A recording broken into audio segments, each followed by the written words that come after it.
From our Aerospark studios and Windhoek, Primetime News brings to the fore the latest developments from and beyond Namibian borders.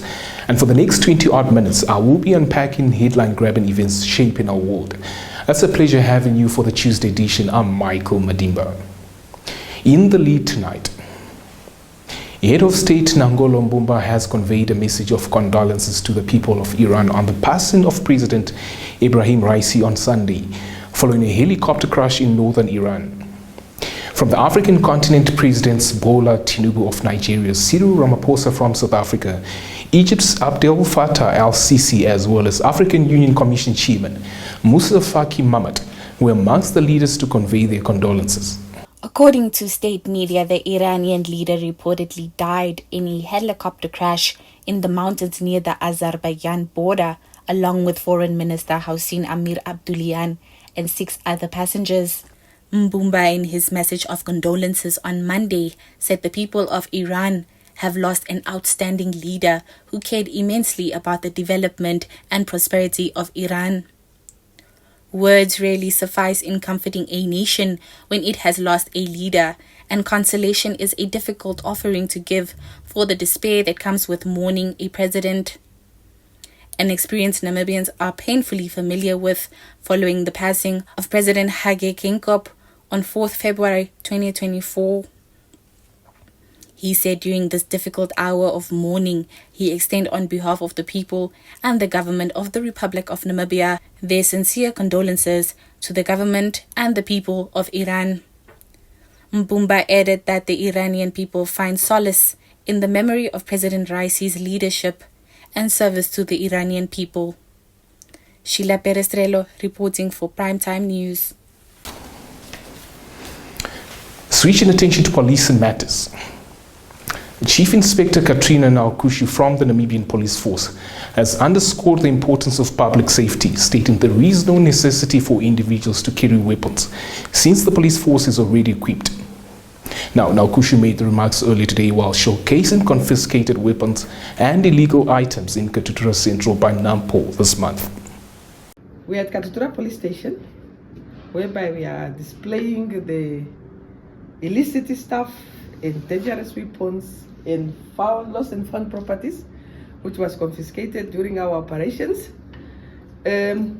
Most of them, they are confiscated during May, especially the dangerous weapons. And as you can see, there are too many. So everybody, if you find 5 boys, group of 5 boys, 3 or 4, they are armed with a Okapi knife. And we are discouraging, or we are just urging the public that we should talk to our boys not to carry dangerous weapons. You can be charged in possession of a dangerous weapon and it can stand in court. Yeah, sometimes they form up groups, yes, to go rob people. Sometimes just naughtiness to carry those Okapi. Because if you find, sometimes you find them in position of this Okapi, they will tell you that it's for self-defense. And that's why we are saying they should be warned that the Namibian police, we are here for their safety. They don't need to be armed. We are already armed by our Inspector General, as well as the regional commander. They don't need to carry dangerous weapons. They don't need to carry Okapi knives or kitchen knives. The police is there for their safety. On to SADC geopolitics. The Namibian government has expressed its concern over political developments in Kinshasa, capital of the Democratic Republic of Congo, following an attempted coup d'etat on Sunday. More insights from this report compiled by Shelva Wells. In a press release issued on Monday by the Minister of International Relations and Cooperation, Peya Moshelenga, said the Namibian government strongly condemns the attempted coup. He said Namibia remains resolute in its stance on zero tolerance on acceding to power through unconstitutional means, in line with the principles of the African Union, the AU Constitutive Act, and the African Charter on Democratic Elections and Governance. These call for the condemnation and rejection of an unconstitutional change of governments and are in agreement with the AU's commitment to silencing the guns in Africa. Moshelenga said that in addition, Namibia welcomes, supports and aligns itself with the statement made by SADC, which reaffirms the commitment of member states to the SADC Protocol on Politics, Defense and Security Cooperation, which aims to promote peace and security in the region. He said Namibia will continue to lend support to the people of the DRC and call on the international community to support necessary peace initiatives in that sister country. Sheila Perestrello reporting for Primetime News. We switch attention to global affairs. Chief Prosecutor for the International Criminal Court Karim Khan on Monday applied for arrest warrants against Israeli Prime Minister Benjamin Netanyahu and top Hamas leaders on suspicion of war crimes and crimes against humanity. More on the gist from AFP. Netanyahu rejected the landmark request with disgust, while Foreign Minister Israel Katz slammed it as a historical disgrace that will be remembered forever. The United States also firmly criticized the prosecutor's move. Prosecutor Karim Khan said he was seeking warrants against Netanyahu and Israeli Defense Minister Yoav Gallant for crimes including starvation, willful killing, and extermination and/or murder. My office charges Netanyahu and Gallant as co-perpetrators and as superiors in the commission of these alleged crimes. Israel, like all states, has the right to defend its population. It has every right to ensure the return of hostages that have been criminally and callously taken. Those rights, however, do not absolve Israel of its obligations to comply with international humanitarian law. Intentionally causing death, starvation, injury, and suffering to the civilian population, including so very many women and children, are criminal means to achieve military and political goals. Stay tuned for your talk roundup with the business segment thereafter.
Welcome to the Primetime Biz segment, the slot dedicated to all things business and economics. Finance and Public Enterprises Minister Ipumbu Shimi revealed that taxpayers will begin to benefit from the tax relief once the tax law has been amended. More insights from this insert. Shimi raised the tax threshold to a minimum of 100,000 Namibian dollars when he tabled the national budget for the 2024-25 financial year in the National Assembly in March 2024. Speaking at the Government Communications Center on Monday, Shimi stated that the new tax law is currently being reviewed by the legal drafters. The minister explained that people have not yet observed any changes in their income or received tax refunds due to the fact that the tax law must be promulgated to incorporate the new changes. The policy decision has been taken. But as I said before, these amendments are laws. Yeah, so the law still has to go to Parliament. So earlier on, it's the same law that is going to that is going to Parliament, that is being developed by the legal drafters. Yeah, so it's a package. Yes. Yeah, it's Transfer Act, the income tax, all these laws will have to be amended, and these are the laws that the legal drafters are busy with now, because we have done our drafting part, but of course we are not the legal drafters. They are now busy fine-tuning it to fit the legal language. So I'm hoping that by October, these laws will have been approved by Parliament, and therefore people can then buy their houses without paying the transfer duties if the house is below that limit of 1 million. Shimi added that the government has not reviewed income tax law, especially for salary earners, for a long time. This is where the top segment concludes for tonight. We now consult the weather oracle on tomorrow's countrywide weather conditions, followed by a roundup of the latest economic news.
Welcome to Sport Planet, the segment dedicated to all things sport in action.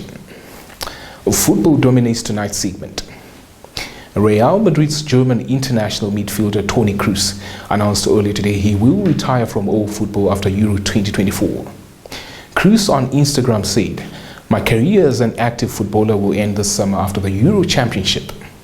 Before the European Championship, Kroos has a chance to win the Champions League with Real for a fifth time when they face Borussia Dortmund at Wembley on June the 1st.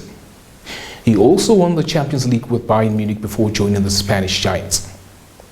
Kroos joined Real in 2014 and quickly formed a formidable midfield partnership with Luka Modric. Staying atop football, Arne Slot said the chance to work at one of the world's biggest clubs was difficult to ignore after Liverpool confirmed on Monday that the Feyenoord coach would be their new manager. Just 24 hours after Jurgen Klopp's emotional farewell at Anfield, the Premier League club said in a statement that the Dutchman would take up the position of head coach on June the 1st, subject to a work permit. The club did not specify the length of Slot's contract, but it was widely reported in the British press that he had signed a 3-year deal. Stand by for your sports roundup.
This is where the Tuesday Primetime News edition concludes. I will be back on the morrow with the Wednesday edition.